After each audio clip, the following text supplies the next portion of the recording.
अस्सलाम welcome to the brand new episode of chit chat with Mustafa Shah powered by London statics. मेरी और आपकी मुलाकात होती है इतवार रात 10 बजे। वादा वही कि गेस्ट ऐसे लेकर आऊंगा जिनसे मिलके आपको कुछ ना कुछ इंस्पिरेशन जरूर मिलेगी। आज मेरे स्टूडियोज के अंदर जो गेस्ट मौजूद हैं उनके जब से वो आए हुए हैं बड़ी एक अच्छी सी वाइब है। Very very decent guy, very down to earth, and I am sure कि आपने इनके गानों के ऊपर जो है ना बज अराउंड ज़रूर किया होगा। Because I remember when I was in my college life, तो इनके गाने जो है ना हम सुना करते थे। और भी मैं I was just telling him कि मेरी एक दोस्त है, उसने कुछ अर्सा पहले इनका गाना भेजा था, and we were just remembering कि वो कितनी नॉस्टैल्जिक फीलिंग थी कि और जब वो कॉलेज लाइफ हमें जो है ना वो दोबारा से याद आ गई। इनसे मिल के आज आपको एक चीज़ ज़रूर पता चलेगी, अगर आप ज़िंदगी के अंदर स्ट्रगल करते रहें तो आप किसी ना किसी मुकाम के ऊपर ज़रूर पहुंच जाते हैं। और ज़िंदगी का जो मकसद है सक्सेस हासिल करना ही नहीं है, खाली जो असल मज़ा है वो स्ट्रगल के अंदर है कि जब पॉइंट ए से आप स्टार्ट करते हैं and when you make it to the top, और उसके बाद टॉप पे जाने के बाद एक और नया पंडोरा बॉक्स खुलता है कि उसको मेंटेन कैसे करना है। तो आज हम इनसे ये सब कुछ जानने की कोशिश करेंगे। बिली एक्स हमारे साथ मौजूद है। Babar, thank you so much for coming in, and I was on to be very honest, I was not expecting such a down to earth person, और आपकी जो एनर्जी है इज वेरी सॉर्टेड। और ये हमेशा की तरह हम आज जल्दी थे, ये लेट थे, आप उल्टा समझ लें, but he is very very sorted. और जो आपकी एनर्जी है ना कि वो जो मेच्योरिटी का लेवल है कि बड़े काम और बड़े cool, and I think artist के अंदर वो कामनेस होना ज़रूरी है, क्योंकि रैप स्टार का सुन के ना लगता है ऐसी है कि फुल ऑफ एनर्जी होगा और वो एनर्जी ड्रिंक पी के वैशी हुआ होगा। ऐसा कोई सीन नहीं है बाबर। आई थिंक म्यूजिक मेरे लिए हैज बिन अ मीडियम के वो जो दूसरी साइड जिसकी आप बात कर रहे हैं कि एनर्जी और सब कुछ, it is a medium for me to express that side of my self, जो कि आई गेस एक डेली लाइफ में मेरी वो उस तरह की एनर्जी नहीं है। और मैं तो वैसे भी अपने आप को कहता हूँ कि I am always low on energy, I need something to pick me up, perhaps कुछ इस तरह की एक ओकेजन, कुछ इस तरह की एक conversation. But the introduction that you gave was definitely on point. मेरा भी यही मानना है कि, और जो जिंदगी से एक्सपीरियंस भी किया है, कि success is not just the only thing जो आप पाकर आपको जो आप कहोगे कि उसके अंदर हैप्पीनेस है। Right. What I have come to find is के मजा ज्यादा स्ट्रगल के अंदर है। जब आप पहुंच जाते हो अंदर, यू लुक बैक लाइक वो ज्यादा अच्छा टाइम था, वो ज्यादा अच्छा टाइम था जब when I didn't have the success, और मैं इस चीज के पीछे भाग रहा था, उस चीज के पीछे भाग रहा था, अपनी इवॉल्वमेंट, अपनी जो क्रिएटिविटी है उसको फॉर द बेटरमेंट ऑफ उसके पीछे भाग रहा था। उस टाइम पे ज्यादा मजा था। So right now I am actually having fun. अच्छा बाबर, 2008 के अंदर व्हेन यू स्टार्टेड अप, तो उस टाइम पे आई रिमेंबर कि इंडिया के अंदर तो अब तो बहुत रैप म्यूजिक, रैप कल्चर बहुत ज़्यादा परवान चढ़ चुका है ना। सो 2008 के अंदर तो मेरा ख्याल है कि उनके पास भी इस तरह की कोई रैप वाला सीन नहीं था। सो आपने जब पाकिस्तान के अंदर स्टार्ट किया तो लोग कहते नहीं थे कि यार क्या तुम जल्दी जल्दी बोलते जा रहे हो। पर आई रिमेंबर उस टाइम पे Eminem वॉज अ थिंग जो कि उसको मतलब लोग सुना करते थे। तो शुरू के अंदर जो आपके ऑडियंसेस थे और आपके इर्द गिर्द के जो क्लोज निटेड सर्कल के लोग थे, उन्होंने आपने जब ये, because you have a wonderful voice, आवाज़ तो बहुत बेहतरीन है। सो कोई भी बंदा जो कि खूबसूरत भी हो और आवाज़ भी अच्छी हो तो उसको जो है ना वो फील वाले गाने गाने चाहिए, ताकि ब्रेकअप सॉन्ग्स गाए तो लड़कियां भी अट्रैक्ट हो, लड़के भी अट्रैक्ट हो। आपने एक ऐसा पंगा ले लिया जो पंगा बिल्कुल ही उस टाइम पे नया था। बिल्कुल ऐसी बात है। बट 2008 में आई गेस मैं कोई इतना खूबसूरत और इतना गुड लुकिंग और इवन आवाज़ भी आई वुडंट से कि वो है जो अब जितना मेरा उसके ऊपर मास्टरी या कंट्रोल है। उस टाइम पे हम ऑफ कोर्स सीख रहे थे, एंड ऑफ कोर्स ये एक पंगा मैंने नया ले लिया था, which I don't know why, क्योंकि मैंने जब the first time that I heard rap music was a Slim Shady की एक एल्बम थी, एंड उसको सुनते साथ ही मुझे एक चीज पता चल गई थी कि ये गाने, चाहे उसके अंदर लिरिक्स बहुत ज्यादा है, मगर मैं याद कर सकता हूँ आराम से। अच्छा, मे बी वो इसलिए था क्योंकि हम स्कूलिंग के अंदर रट्टे बहुत मारते थे और मेरा रट्टा शायद बहुत सही था, तो मुझे लगा कि हाँ ये तो मैं कर लूंगा, कोई मसला नहीं। आवाज पे उस वक्त मुझे अपनी इतना कॉन्फिडेंस नहीं था। मुझे गाने का शौक था, but there was no real confidence या किसी का इतना कोई फीडबैक भी नहीं था कि यार तुम बहुत जबरदस्त गाते हो या कुछ, या अपने इवन घर वालों का। सही है। तो एक पंगा मैंने ले लिया, जो आप कहते हो कम्युनिटी, उस वक्त इंडिया में तो कोई कॉन्सेप्ट नहीं था, पाकिस्तान में भी कोई कॉन्सेप्ट नहीं था। So at the time when I started doing it, मैं लाहौर में नया शिफ्ट हुआ था 2000 4 में। और आप कहाँ से बिलोंग करते हैं? हम पठान हैं, पेशावर कोहाट से। My dad is from Kohat, my mother is from Peshawar. सही है। So my dad was in the army. हम पाकिस्तान फिर रहे थे उस टाइम, हर साल 2 साल हम अपना स्टेशन चेंज करते थे। तो in 2003 my dad retired and then we shifted from Multan and permanently settled in Lahore 2004 में। तो मैं उस वक्त FC कॉलेज में दाखिला लिया और मैं वहां पे चला गया।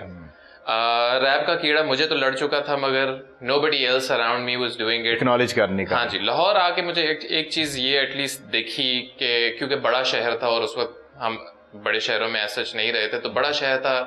FC college was a big college, तो वहां पे मैंने पहली दफा जिंदगी में देखा लड़कों को। कब थे आप FC कॉलेज में? 2004 से 6 तक।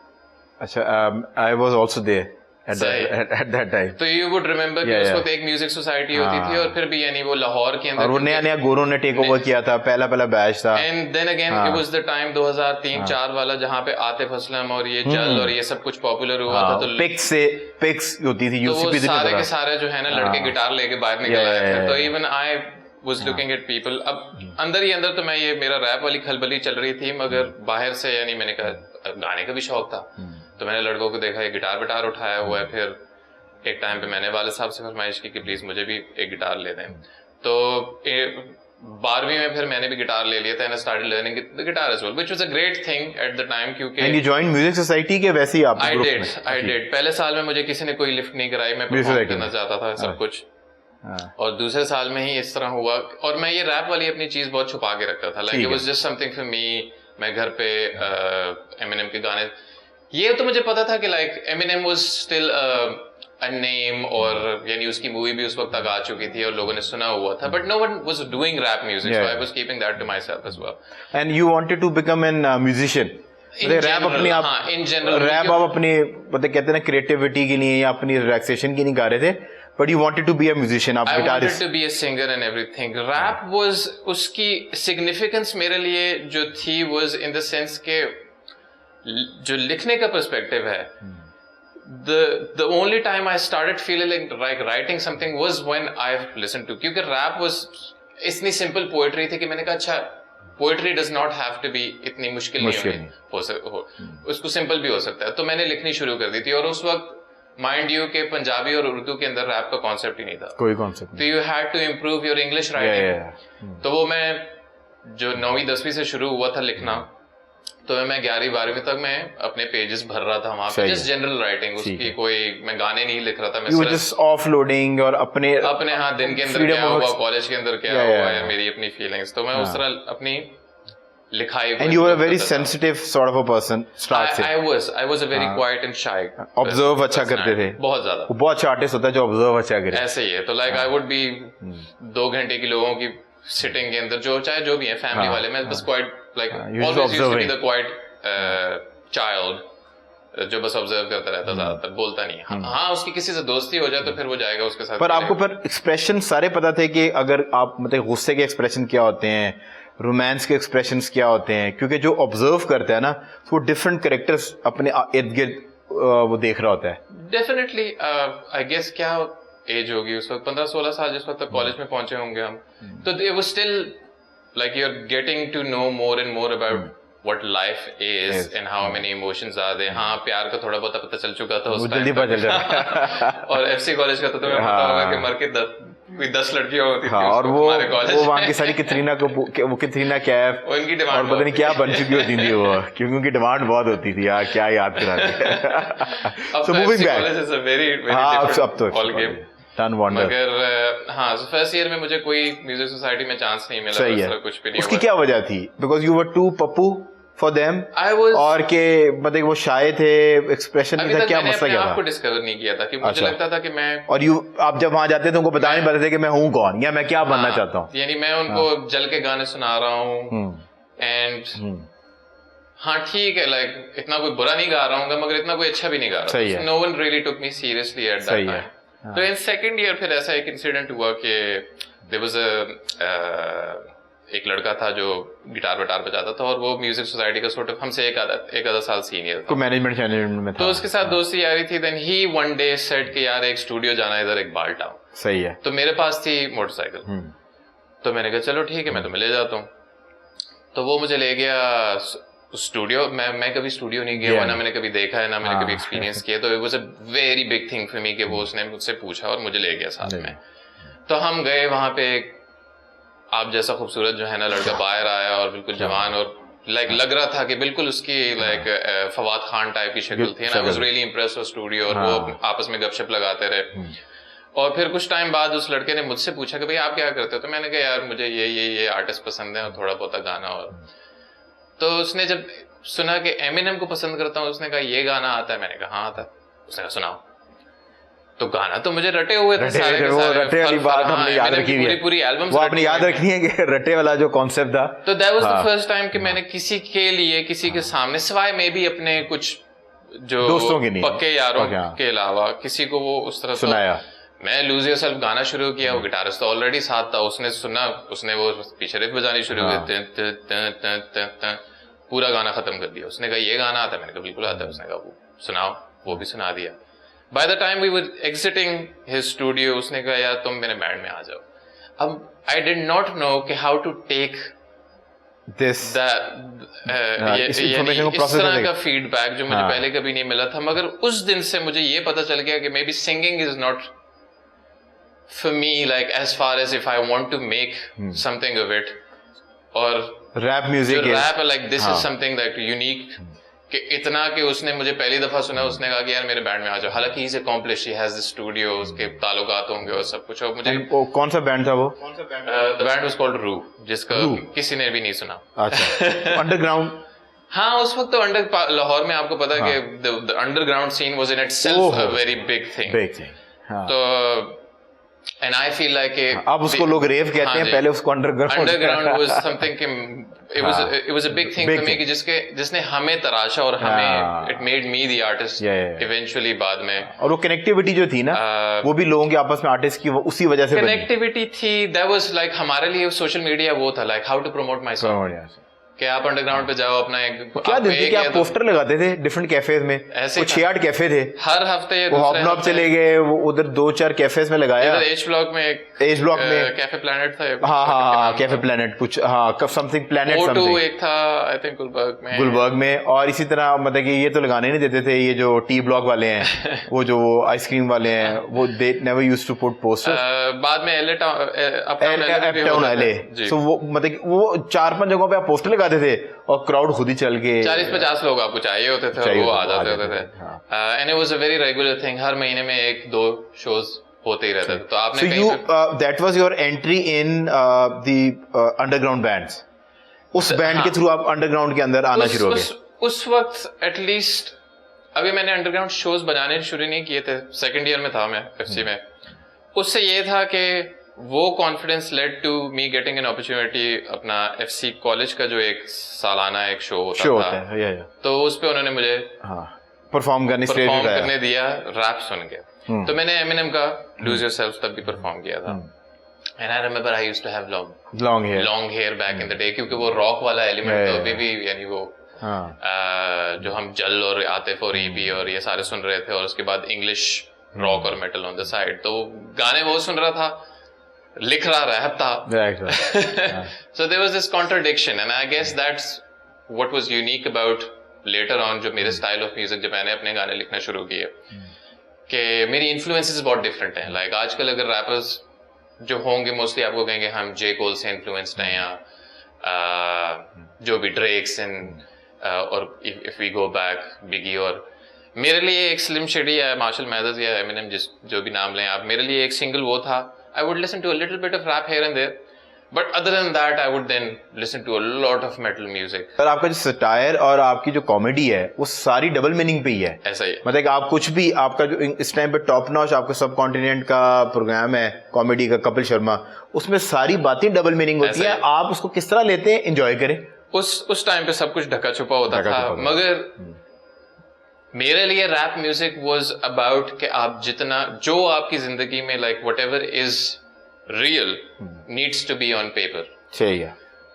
तो मैं उस बिलीफ को नहीं तोड़ना चाहता था। हाँ, मैं उसके साथ बहुत आगे नहीं जाता कि हाँ मैं फुली गालियां निकालना शुरू हो गया अपने गानों के अंदर या कुछ, वही ढके चुके मीनिंग्स के अंदर, मगर फिर भी then again very close to reality whatever is happening.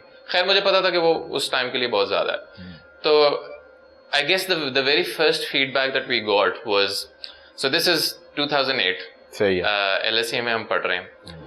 एक दिन हम जाते हैं, वो यूनिवर्सिटी में एक ही कैंटीन थी, उधर खाना खाने जाते हैं, तो कुछ लड़के कुछ प्रोग्राम कर रहे थे, पता आई डोंट इवन रिमेम्बर कि वो क्या था, किस चीज के लिए उन्होंने माइक वाइक वहां पे स्पीकर लगाए हुए थे, मगर कुछ हिसाब किताब हो रहा था. वो लड़का जो स्टेज पे माइक लेके खड़ा हुआ था और बातें कर रहा था, वो मुझे जानता था. उसने जब मुझे देखा तो कहता है कि यार तुम आगे कुछ गाओ.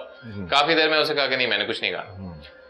फिर उसने मुझे मना ही लिया. अब मैंने कहा कि जब ना मेरे पास म्यूजिक है ना कुछ है, और ये सारी audience, there was a good 60-70 people in the cafe सारे at the time. ये वो टाइम है LSE का जिसपे बसंत बड़ी मशहूर थी LSE. हाँ जी. तो लड़के लड़कियां बैठे हुए हैं. मैंने कहा मैं इनको इंग्लिश सुनाऊंगा, इनके सबके ऊपर से निकल जाना है. म्यूजिक मेरे पास है नहीं कि at least the music entertains people, क्योंकि रैप के लिए म्यूजिक एक बड़ी इंपॉर्टेंट चीज है ना. एग्जैक्टली. तो द आइडिया क्लिक के चलो मैं ये जो पंजाबी मैंने एक लिखा हुआ है इसको गा के सुनाता हूँ. हाँ, म्यूजिक तो अभी भी नहीं है, मगर एटलीस्ट इनको समझ आएगी और मुझे इसी बहाने थोड़ा सा फीडबैक भी मिल जाएगा कि समझ आ इनको, यानी is it too much in people's faces या डू दे एंजॉय इट. तो उस एक क्राउड में उस गाने को उस वक्त गा के I got all sorts of expressions and feedback. अच्छा. कुछ लोग बहुत एंजॉय कर रहे थे. अच्छा, कुछ लड़कियां ऐसे मुंह पे हाथ रख के ओ भाई ये क्या कह रहा है. And some people were just okay with it. हाँ. तो एंड फिर वो गाना वहां से, वो टाइम था कि आप गाने शेयर करते थे ब्लूटूथ से. हाँ. तो सम रिकॉर्डेड सबने किया नहीं. There was this one girl जो हमसे वो थी, मास्टर्स की थी. वो मेरे पास आई, मैं वापस जाके अपनी डेस्क पे बैठ गया, तो मेरे पास आई कि यार गाना बड़ा जबरदस्त था, ये कहीं मिल सकता है. तो मैंने कहा यार रिलीज तो नहीं किया, मगर मैं ब्लूटूथ पे ले लो, किसी को शेयर ना करना. महीना 2 गुजरते हैं, then we start getting these. कोई दोस्त आके बताता कि यार तुम्हारा गाना मैंने वो वहां पे सुना था, वो कहता है ये हनी सिंह का गाना है. उस वक्त हनी सिंह वाला वो एक गाना भी आ चुका था उसके अंदर. और इस तरह की न्यूज ना बार बार आनी शुरू हो गई कि यार ये हमने वहां पे सुना और ये हमने पेट्रोल पंप पे सुना और इस तरह. तो then we felt it necessary, हमने गाने को री रिकॉर्ड करके 2009 में यही पाक मीडिया रेवोल्यूशन इन जगहों पे रिलीज भी कर दिया. And you made it a video कि ये सिर्फ ऑडियो MP3? सिर्फ MP3.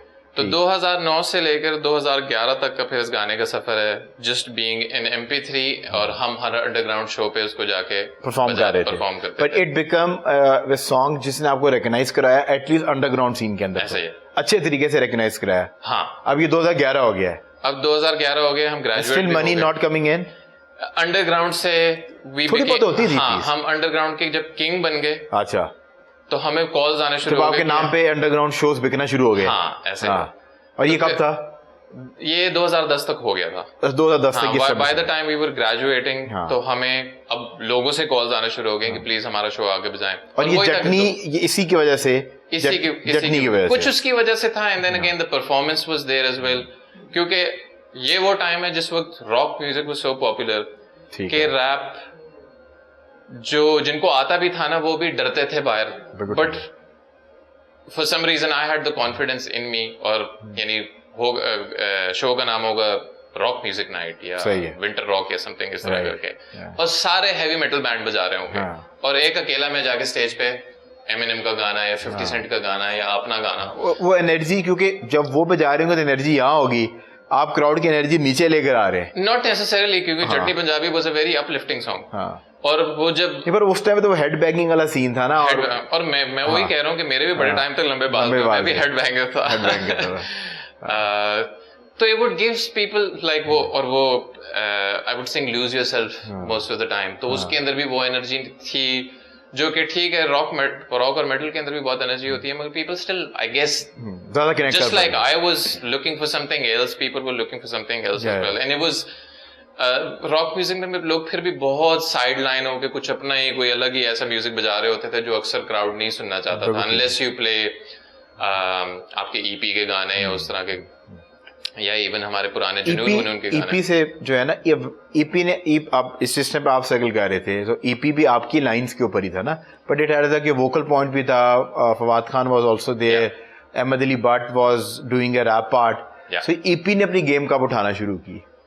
EP की गेम ऑलरेडी मेरे लाहौर आने से पहले उठी हुई थी. हाँ, तो कुछ ना कुछ उन्होंने एटलीस्ट, पर उन्होंने वो फ्यूजन किया हुआ था ना। हाँ मगर पर मेरे को अहमद अली भट्ट को लोग शायद इतना रिकॉग्नाइज नहीं करते थे, Fawad Khan was getting more recognized in people. But for me Ahmed Ali Butt के पार्ट मुझे सारे रटे होते थे उनके गानों के।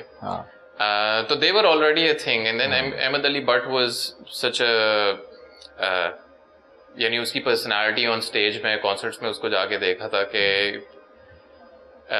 कोई क्राउड से कुछ बोले तो वो सीधा पंजाबी में आगे जो है ना आपको सीधा कर देता ले लेता था क्योंकि वो Christians he has a family background. अच्छा बाबर एजुकेशनल बैकग्राउंड एलएससी तक आ गए, देन मतलब कि सक्सेस मिलना शुरू होगी। ये जाके प्लेटो कब हुआ? When you thought कि यार अब ना मुझे मजा नहीं आ रहा, किक नहीं मिल रही। अभी तक तो किक मिल रही थी ना, वो छोटी छोटी रिकॉग्नाइजेशन। एक बंदे ने कह दिया, वो एक खातून ने आगे ब्लूटूथ पे वो मांग लिया, सारी जिंदगी बन गई, रात को नींद आ गई, अच्छी यार क्या बात है, आई एम गेटिंग रिकॉग्नाइज। अब उसके बाद एक टाइम आया होगा कि फिर मास लेवल के ऊपर पीपल रिकॉग्नाइजिंग यू। मुझे याद है, आई रिमेम्बर कि वो जेल रोड पे आपकी बड़ी फैन फॉलोइंग होती थी, पूरा कनेड, और वो जब ये जटनी आया सो वो एक कंट्रोवर्सी भी थी, पर उस टाइम पे लोगों के पास फ्रीडम ऑफ स्पीच नहीं थी ना, पूरी दुनिया हाथ में नहीं थी। सो लोग बात भी करते थे, लोग उसको एंजॉय भी करते थे। और फिर मेरा ख्याल नूरी ने भी वो आपके टाइम पे वो नादिया तेरे गंदे दांत, पता नहीं क्या तू गंदी अच्छी लगती है, कोई नूरी ने भी कोई ना अकूस्टिक परफॉर्मेंस, एक और भी उनका बीसी का एक अकूस्टिक लाइव कोई परफॉर्मेंस ऐसा कुछ किया था, वो भी बड़ा उस टाइम पे चल रहा था। एंड ये वही टाइम था कि आतिफ असलम बिल्कुल पॉलिटिकली करेक्ट चल रहा था, और वो सारे अच्छे अच्छे गाने और बड़े वो अकूस्टिक परफॉर्मेंस भी बड़ी अच्छी करता था। प्लेटो का वाला भी एक गाना था इस तरह का, एक सुट्टा वाला एक गाना, सुट्टा भी गाना, सुट्टा वाला फॉरगेट के बैंड का नाम क्या था मगर कुछ था। पर ये मतलब कि जटनी के बाद जो था ना, काफी ज्यादा लोगों को इसमें सीन लगा कि यार कि ये जो काम है इसको किया जा सकता है। और उस टाइम पे आई रिमेम्बर कि इसको बड़े बुजुर्ग तो बदतमीजी समझते थे। ऐसे ही है, तो मैंने भी अपने घर वालों को नहीं काफी टाइम वो कहते थे कि यार ये क्या बदतमीजी है और ये क्या ये है। और मुझे आई रिमेम्बर नादिया हसन के टाइम से ही जो है ना, क्योंकि जब वो पॉप तो नादिया हसन नहीं लेकर आई थी ना, तो लोग उस टाइम से इसको बदतमीजी समझते थे। और वो वाली एज वाले जो लोग हैं अभी तक इसको बदतमीजी समझते हैं, क्योंकि वो कहते हैं कि लिरिक्स हो समझ आए, हमारे लिए म्यूजिक इज। अब तो खैर like a lot of time has passed और अब एक्सेप्टेबिलिटी बहुत ज्यादा आ गई है। जिस तरह आप देख ही रहे हो कि सर अब आपके इंडिया में छाता कौन है? दिलजीत, बादशाह, हनी सिंह, मतलब इन्हीं की गेम है ना। ठीक है, वो सोल म्यूजिक जो है ना, वो फिल्मों में अच्छा लगता है, रोमांटिक म्यूजिक जिसके आगे कोई खान खड़ा हुआ हो। सो बट अब असल में जो लोग सुन रहे हैं या हम लोग सुनते हैं पंजाबी कल्चर म्यूजिक सुनते हैं, उस वक्त तक बहुत वो रिजर्वेशन थी। अब फिर भी इवन उस टाइम वाले लोग जो उस वक्त रिजर्व्ड होते थे, उनके भी like I see my own parents कि they look at things very differently now then back in the day. वो हर शादी में बज रहा है, हर रेडियो पे बज रहा है, हर सीडी में बज रहा है, ऐसा ही आपका हाउस हेल्प भी वही सुन रहा है। अब तो क्या करें? शुरू हमने किया था, शुरू आप लोगों ने किया था। अच्छा, ये प्लेटो कब हुआ? तो हमारा अंडरग्राउंड हो गया प्लेटो 2010 में। आप कह रहे, आप बोर हो गए? बोर भी हो गए, लाइक देयर वाज नो, उससे आगे कुछ था नहीं। मतलब वो 300-400 लोग हैं, अब वही कहानी चल रही है, वही आ रहे हैं, हमारी अपनी को भी कोई लर्निंग नहीं हो रही उसके अंदर। तो the next step was of course उस टाइम आपको मेन स्ट्रीम पे जाने के लिए the music video was a big thing। सही है। But between me and Danish हमारे ना कोई ऐसे कनेक्शंस थे, ना हमें पता था, ना कोई इन्वेस्टर था, ना पता था कि ये म्यूजिक वीडियो बनती कैसे है और कौन बनाता है और आप टीम किस तरह हायर करते हो। बट इसी तरह हमारे किसी कनेक्शन के through there was somebody that we knew in Lahore जिसकी किसी तरह एयरवाई की टीम के साथ कनेक्टिविटी थी। वो एयरवाई की टीम यहाँ पे कुछ और काम करने आई थी लाहौर में, उनकी कोई सेटिंग हुई, उनको किसी तरह पता चला कि हाँ यार ये लड़का जिसका ये गाना है वो इधर लाहौर में होता है। तो एयरवाई वाली टीम ने उस लड़के के थ्रू हमें मैसेज भिजवाया कि क्या ये लड़के म्यूजिक, मेरा ख्याल है कुछ इस तरह था कोई चैनल, एयरवाई म्यूजिक के अंदर ही वो काम करते थे, but they were doing their separate thing as well, freelancing भी कर रहे हैं। हाँ ऐसे ही। तो वो लाहौर आए हुए थे, तो उन्होंने मैसेज भिजवाया कि ये लड़के क्या आप लोग अपने इस गाने की म्यूजिक वीडियो करना चाहते हो? तो हमने कहा हम करना तो चाहते हैं, हमें पता नहीं किस तरह करनी है। बिल्कुल ठीक है। तो उनके साथ सेटिंग हुई, हमें सिर्फ एटलीस्ट एक ये उसके अंदर बहुत कंफर्ट थी कि वो ARY के क्योंकि टीम में है, तो और नहीं तो हमें कंफर्म था कि जब पैसे लगेंगे और वीडियो बनेगी फ्रॉड नहीं होगा, तो वो ARY के मतलब कि आपको पता था कि ब्रॉडकास्टिंग म्यूजिक पे चल जाएगा। बिल्कुल ठीक है, क्योंकि बनाना एक चीज है, उसको फिर चैनल्स तक पहुंचाना है। ब्रॉडकास्ट करनी तो मेन चीज है ना कि वो लोगों तक पहुंचे। तो हमने कहा एक चैनल तक तो चला जाएगा, और उस पे हमने बिस्मिल्लाह पढ़ी और उन्होंने जो पैसे कहे हमने उनको जो है ना अदा किए। और वो पैसे कहाँ से आए? वो स्ट्रगल तो असल में यही होती है ना। वो पैसे थोड़े से मेरे से आए। फादर कुछ मैंने अपने घर वालों से मांगे, कुछ दानिश ने अपने घर वालों से मांगे। सही है, खुद ही मैनेज किया। And it was a hefty amount at that point? It was a hefty amount for that time. तो बस वो like somehow the stars aligned और वो एक वीडियो भी अच्छा बन गया। कहाँ शूट हुई है? लाहौर के अंदर ही शूट हुई। There was a few कुछ डिफरेंट लोकेशंस पे जाके, कैफे पे था, we needed to use an elevator, तो वो I forget कौन सी बिल्डिंग थी, मगर वो वहां पे जाके एक कार पार्क भी है उसके अंदर।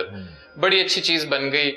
महीना डेढ़ लगा होगा उसको एडिट करने में। आपने टैलेंट भी यूज किया था कोई अपने अलावा भी? कोई मॉडल शॉट्स भी यूज किए थे कि उस टाइम पे? नहीं, ऐसे ही दोस्त यार। अच्छा, दोस्त। कहीं पे अगर आपको कोई दूसरा बंदा या फॉर एग्जांपल मेरा भाई जिसकी बात हो रही है, वो उसको बहुत छोटा था, वो उस वीडियो में आपको एक जगह पे नजर आएगा। सही है।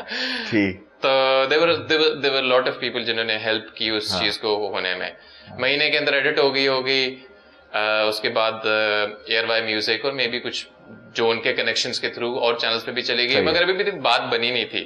तो Danish was the one who came up with the idea कि यार हमें कराची जाना चाहिए। सही है। और जाके कुछ शोज करें, ये जो मॉर्निंग शोज अपने आप को प्रमोट करें। मैंने कहा मेरे पास तो पैसे में बचे नहीं है। उसने कहा कोई मसला नहीं, पैसे कर लेंगे। तो पैसे करके he booked us train tickets from Lahore to Karachi. और हमने सिर्फ ये जो हमारी वीडियो वाली टीम थी इनको बता दिया था कि हम आ रहे हैं, और वहां पे एक गेस्ट हाउस बुक करा लिया।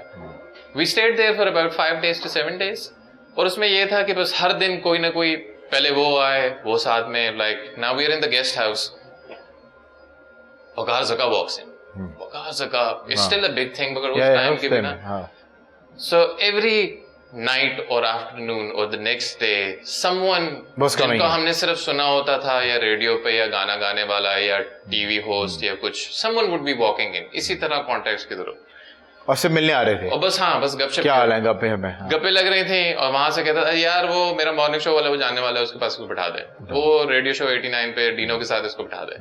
सो in that this is how media works. हाँ, और हमारे पास इंटरनेट कनेक्शन भी नहीं था वो 7 दिन, और वो उस तरह के स्मार्टफोन्स भी नहीं होते थे कि आप कुछ कैप्चर कर सकते हैं। तो 7 दिन वी वर ऑफ ग्रिड, मगर हम ये सब कुछ कर रहे थे। एक दिन मॉर्निंग शो निदा के साथ बैठ गए, रात को वकार के साथ शो कर लिया, लोगों के साथ मिल रहे हैं और शो पे शो किए जा रहे हैं। That finishes and we come back to Lahore and open my Facebook, और दुनिया बदल गई थी। अच्छा। हाँ, बस फ्रेंड रिक्वेस्ट पे friend request, and like that was the day कि हाँ, like it all blew up. वो आपने जाके वहां पर अपनी पीआर नेटवर्किंग की, मीडिया ऐसे ही वो जब आप मॉर्निंग शोज, उनकी एक रीच ही बहुत मुख्तलिफ है। तो we were doing morning shows, we were doing evening shows. हम वो वकार एक करता था वीडियो ऑन ट्रायल, वो किया, रेडियो किया। So finally, I guess लोगों को गाने का ऑलरेडी पता था, but people didn't know कि who the person is behind। जिस तरह मैं कह रहा था शुरू में, लोग समझते थे हनी सिंह का गाना। तो वो जब क्लियर हुआ, and then the video would play again and again on TVs, and it was a very good video for the time। So वो उस टाइम पे ये जो 5 दिन की एक्टिविटी थी, जैसे like a CTO call to action, कि लोगों को ये पता चला कि ये लोग कौन है, इनके सोशल मीडिया क्या है और इनको किस नाम से सर्च करना है। So on this note, we are going on short commercial break से जब वापस आएंगे तो जहाँ से सिलसिला तोड़े वहां से ही जोड़ेंगे। जो आवाज जो उनकी गानों के अंदर, रिकॉर्डिंग के अंदर आ रही होती है, वो नेचुरली आ नहीं पाती। जिस वक्त हम सब कुछ सीख रहे थे, उस वक्त एक अच्छी आवाज होना was a very important thing. इसके लिए आपने क्या किया है आवाज को इतना बेहतर कर? जिस वक्त मैं ये सब कुछ कर रहा था, मुझे कोई जल्दी नहीं थी कि मुझे एकदम फेमस होना है या कुछ। आज हुआ कल मशहूर हो जाए, पैसा अब्बू का है। मुझे बहुत मैसेजेस आते रहते हैं यही फेसबुक, हर जगह पे, कि सर जी हमारे साथ एक गाना कर लें, सर जी हमारे साथ एक गाना कर लें।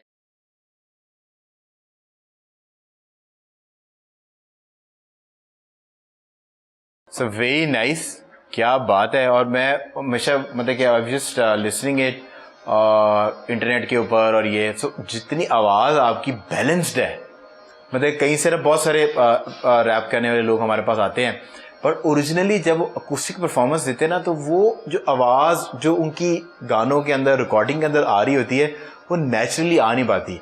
सो आप तो इसके अलावा मतलब कि you can be do apart from doing rap, proper singing वाला सीन भी तो ऑन है। The time that I come from, जिस वक्त हम सब कुछ सीख रहे थे, उस वक्त एक अच्छी आवाज होना was a very important thing.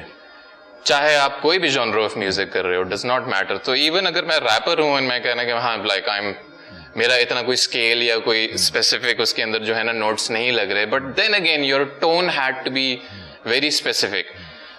अगर 2008 में मैं 2024 वाली ये गली बॉय वाली आवाज लेके आता, कोई भी ना सुनता. नहीं सुनता. Because people wouldn't listen to something that was very raw. वो बेसिक चीज उनको वॉइस थी कि वॉइस क्वालिटी होनी चाहिए. Exactly. जॉनरा जो भी हो.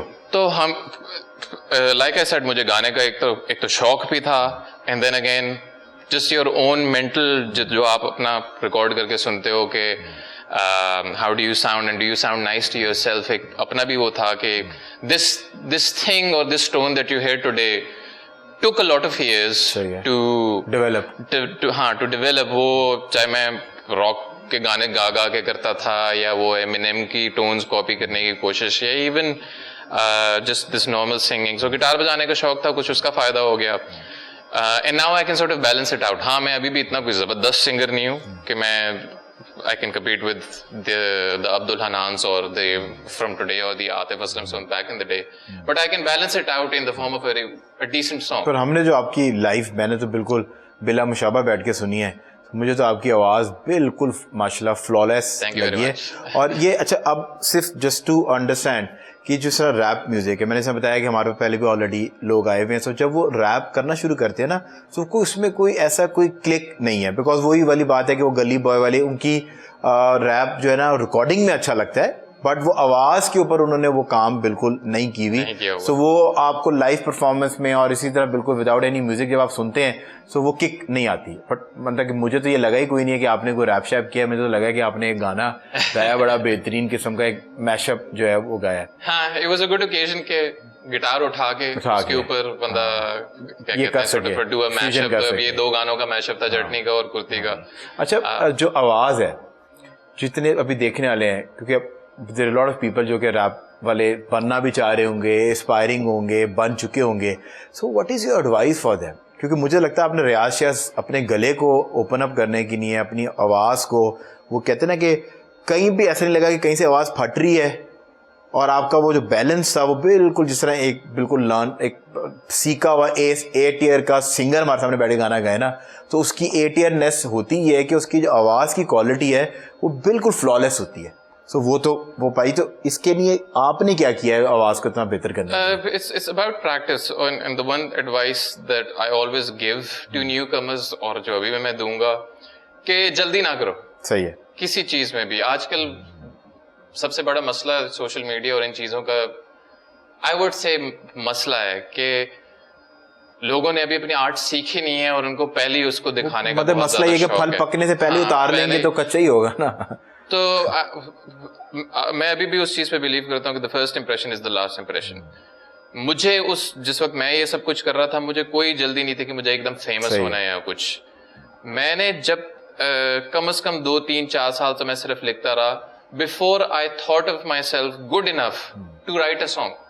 आजकल वो उठेगा, वो कहेगा मैंने लिखना है, वो पहले ही गाना लिखेगा. रादर देन प्रैक्टिस करो, अपनी राइमिंग स्किल्स इंप्रूव करो, अपनी वोकैबुलरी इंप्रूव करो, कुछ डिक्शनरी पढ़ो, कोई न्यूज़पेपर पढ़ो, कोई फिल्में देखो, उसके अंदर से जो है ना तो थोड़ी सी वोकैबुलरी इंप्रूव हो, माइंड आपका एक्सपोजर. तो मैं लोगों को कहता हूँ कि जल्दी ना करो, सीखो, ऑब्जर्व करो और अपनी आर्ट पे काम करते रहो. एंड तुम्हें खुद ही तुम्हारा दिमाग या दिल बताएगा एक दिन कि हाँ नहीं अब तुम रेडी हो, और जिस दिन रेडी हो जाओ फिर जाके जितना मर्जी ये जो आपने ये जो observation is very very good observation. क्योंकि मैं भी हमेशा ही बात करता हूँ, हम कैमरे के सामने है ना, पहले हमने सहाफ़त पढ़ी, एफसी कॉलेज की बात हो रही थी. I did my bachelors 4-year bachelors from FC college, and the guy who is the CEO of this channel is also a formanite. उसने भी जर्नलिज्म फॉर्मर किशन कॉलेज से पढ़ी. Was my 1 year senior.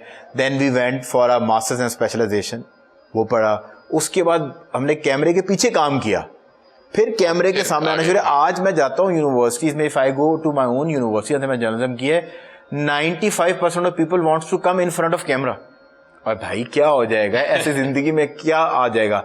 सो आपका मकसद ये था कि art was your freedom of expression, या just to this was a tool to express yourself, express myself. This was never a thing कि आपने इससे फेमस होना है, फेमस होना है या ये पैसे मकसद बनाना नहीं है. और इवन इस वक्त भी मेरे लिए ये वो चीज़ नहीं है कि मैं कहूँ कि हाँ जी बिली एक्स का कम बैक होना चाहिए या आई वांट टू बी. हाँ ठीक है, वो सब कुछ I want, but the first thing that I want is to make great music.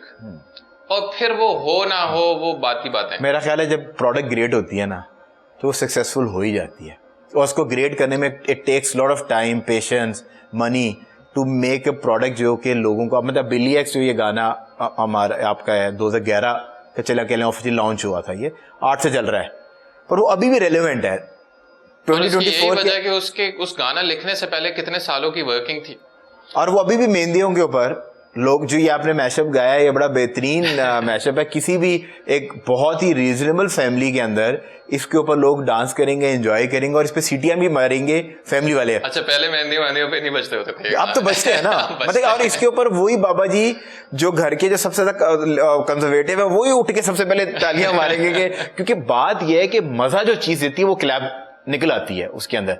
सो अब आपको ये लगता है कि आजकल के जो बच्चे हैं, ये जितने भी नई जनरेशन आ रही है, मैं नाम लूंगा डिटेल में पर अभी इस वाले पे नहीं, सो इनके अंदर जल्दी बड़ी है कि यार हम बहुत उतावले हैं, आज हुआ कल मशहूर हो जाएं, पैसा अब्बू का है वो लगाओ और निकलने वाली जो है ना. मुझे बहुत मैसेजेस आते रहते हैं यही फेसबुक हर जगह पे कि सर जी हमारे साथ एक गाना कर लें, सर जी हमारे साथ एक गाना कर लें. मेरे साथ गाना करके किसी को फायदा नहीं होगा जब तक वो उसकी खुद आर्ट इतनी मजबूत ना हो. अच्छा, ये जो पाकिस्तानी बैंड्स हैं या मतलब कि जो सब कॉन्टिनेंट के बैंड्स हैं, इंडियन बैंड्स जो हैं वो तो बात करते हैं इसको खोल के, पाकिस्तानी बैंड्स अभी भी थोड़े से स्केप्टिकल है. शादियों के जो फंक्शन है फॉर मनी मेकिंग, कोई भी फोटोग्राफर है ना, सो अगर आप उससे मिलेंगे, मैं आई कैन इवन नेम बड़े बड़े फोटोग्राफर्स जो मेरे पास शोज पे भी आते हैं, वो कहते हैं कि यार ये जो फोटोग्राफी है, मतलब कि अगर आपने कोई एडिटोरियल किया है उसमें पैसा वैसा कोई नहीं है. मतलब कि वो एक पब्लिकेशन के लिए एक डिज़ाइनर से मिले, आपने कवर जाएगा और पब्लिकेशन होगी और आपको उसमें वो विंडो मिलेगी जहाँ पर आप अपनी क्रिएटिविटी दिखा सकते हैं.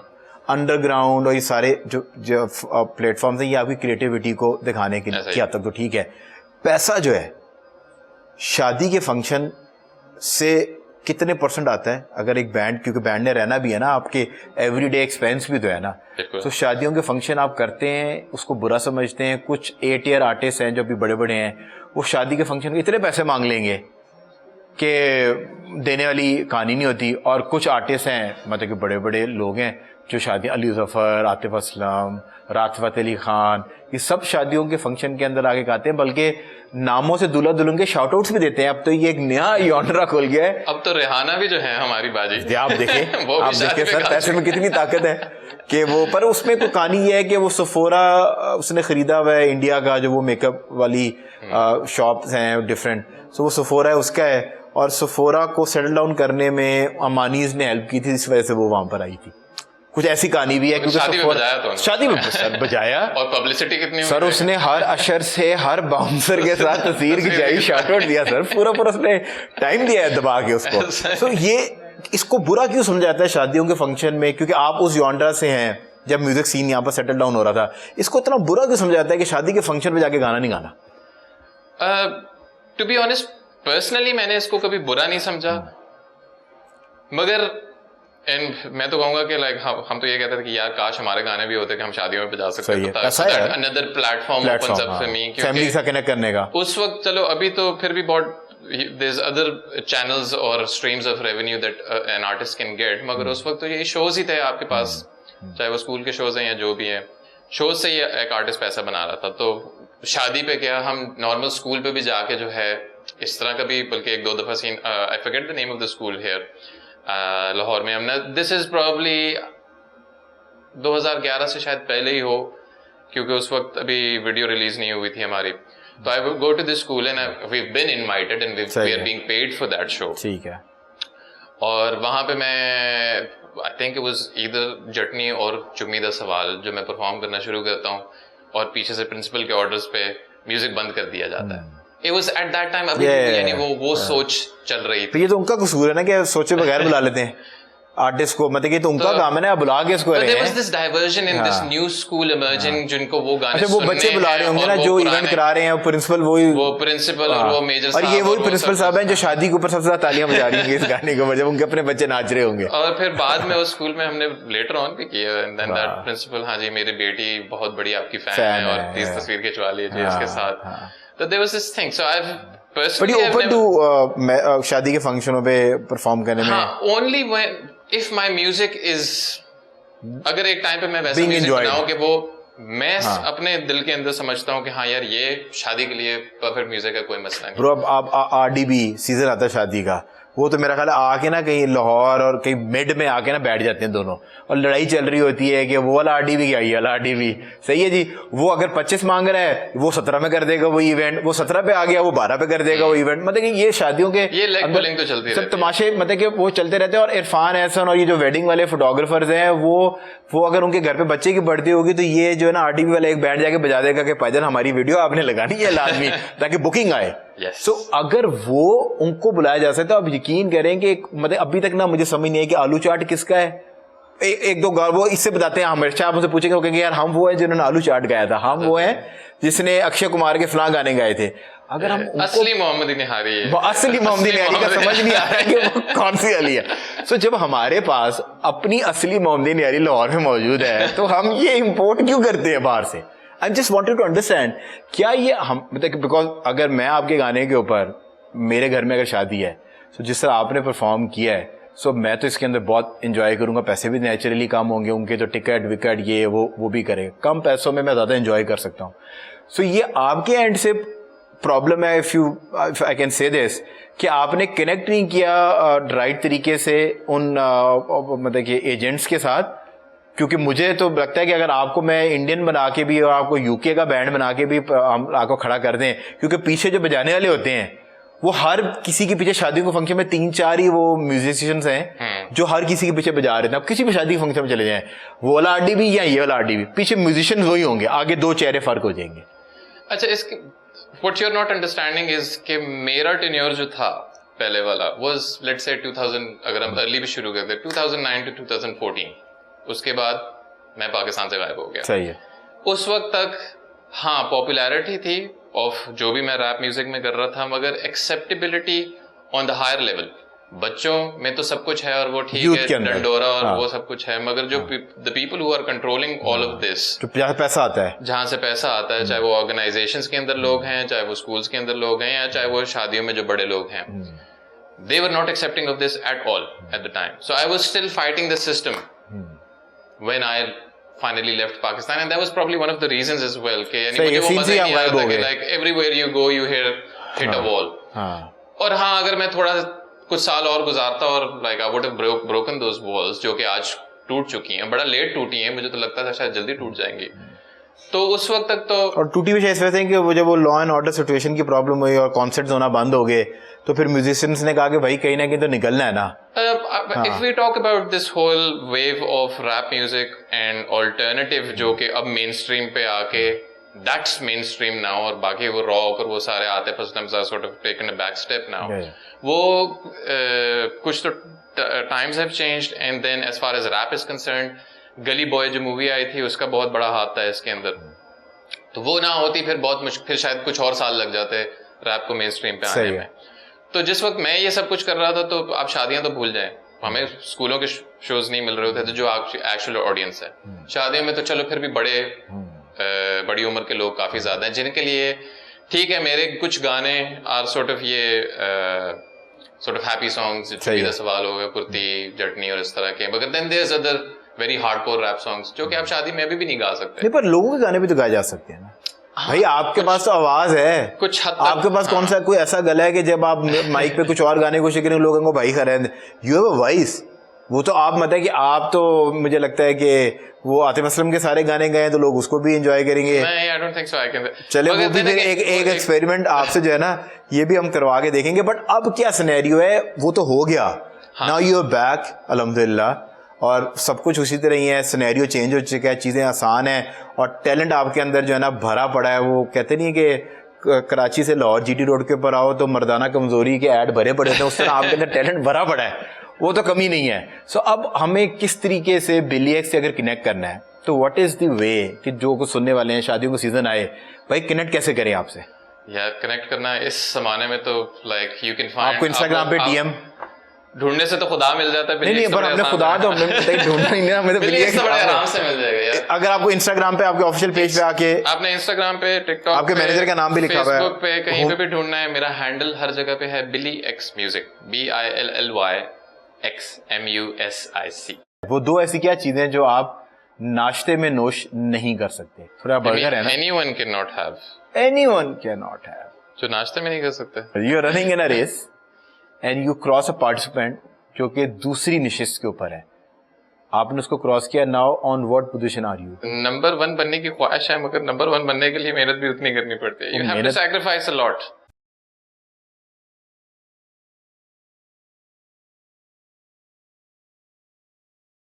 This bring us to our fan segment and I am going to ask you a question.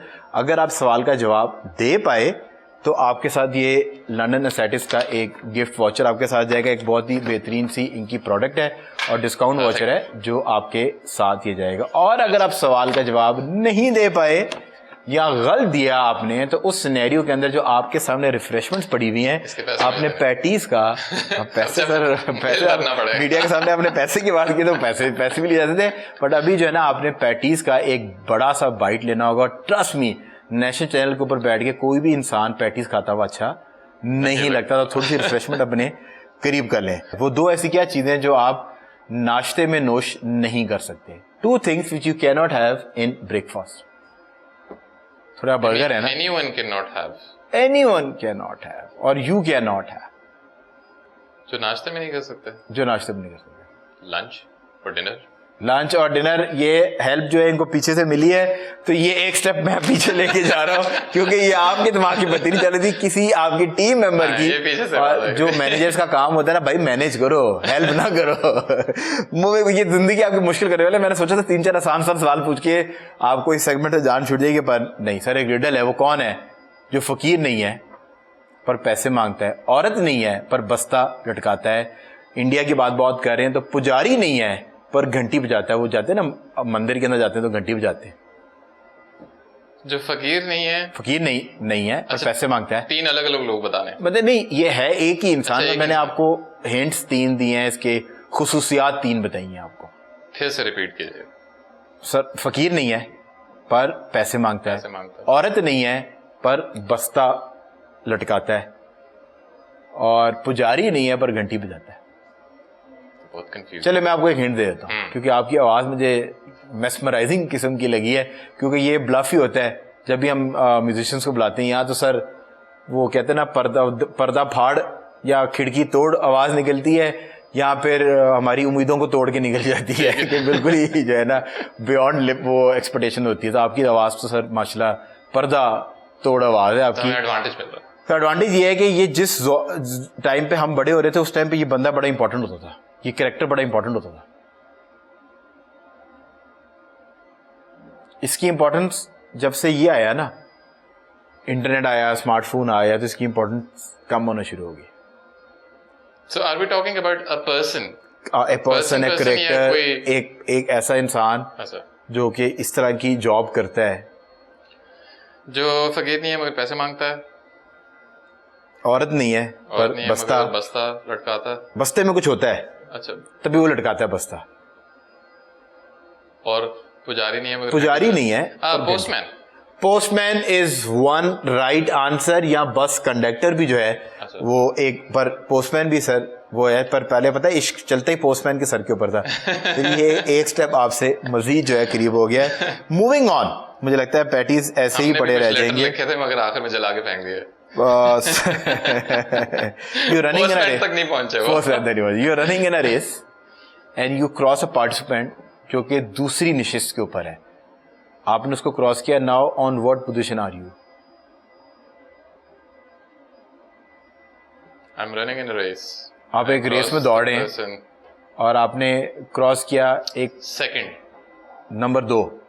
Sir ये 2 नंबर की ख्वाहिश तो मुझे आज तक समझ नहीं है। लोगों की ख्वाहिश होती है नंबर 1 बनने की, ये आप जो है आपकी कोई ख्वाहिश नहीं नंबर 1 बनने की? नंबर 1 बनने की ख्वाहिश है मगर नंबर 1 बनने के लिए मेहनत भी उतनी करनी पड़ती है। You have to sacrifice a lot. You have to sacrifice a lot. It's better being a prince than a king. It's better than to be a prince than to king, क्योंकि king ने बहुत सारे compromise करने। Prince तो sir वो कहते नहीं है, और यार तू चीता, तू बड़ा प्रिंस आदमी है। so आपको लगता है कि आप नंबर 2 पोजीशन के ऊपर होंगे, और नंबर 1 बनने की आप ख्वाहिशमंद इस वजह नहीं क्योंकि मेहनत बहुत ज्यादा है, और उसकी कीमत जो है वो उसके लिए बहुत कीमत चुकानी बहुत पड़ती ज्यादा। है। ये बड़ी You have आपने to be the मुझे hardest अपना working person आपकी in सोच से पता चलेगी कि बातें आप डीप करते हैं क्योंकि हम सब ख्वाहिश करते हैं नंबर 1 की, पर जो उसकी एक कीमत है ना, फैमिली लाइफ, हेल्थ, आपकी अपनी सोशल लाइफ, सब कॉम्प्रोमाइज होता है। जब वो आप कॉम्प्रोमाइज करने लगते हैं तो फिर आप एंटी डिप्रेसेंट्स पे चले जाते हैं, फिर आपको बंदे चाहिए जो पाउडर लाके वो टेलकम पाउडर टाइप के लाके चीज दे, क्योंकि आपने पहले विजुअलाइज ही नहीं किया कि भाई इसकी एक कॉस्ट है और वो कॉस्ट जो है वो ये तमाम तर चीजें हैं। पर भाईजान this is the correct answer, this is going with you. और पैटीज जो है मेरा ख्याल है अब हसन ही खाएगा क्योंकि उसने आपकी हेल्प की है, तो वही भाई जो है ना पैटीज वो खाएगा। पर sir thank you so much for coming in. और मैं हमेशा कहता हूँ कि आपकी तरह की जब लर्नेड सोल्स आती है ना, तो एक निशिस्त में आपसे सारी बातें नहीं कर सकते। इसी चैनल के तवज्जो से मेरे देखने वालों के लिए very good have you once again.